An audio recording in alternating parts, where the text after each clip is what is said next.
ఈ అడవి ఎంత అందంగా ఉందో కదా.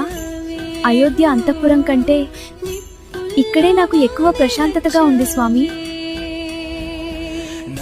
సీత, నా వల్ల నీవు ఎన్నో కష్టాలు పడుతున్నావు. రాజభోగాలు వదిలి ఈ అడవిలో ఇలా వంట చేస్తూ కష్టమా?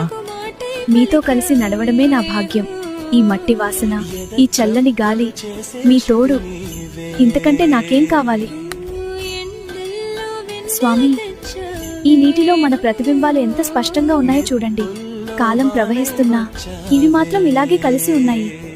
నీరు ప్రవహిస్తూనే ఉంటుంది సీత, కానీ ఆకాశం అందులోనే ఉంటుంది. అలాగే మన ప్రయాణంలో పరిస్థితులు మారవచ్చు, కానీ నీపై నాకున్న అనురాగం ఆ ధ్రువతారలా స్థిరంగా ఉంటుంది. ఏంటో సీత, అప్పుడప్పుడు నీ చేతులు చూస్తే బాధేస్తుంది.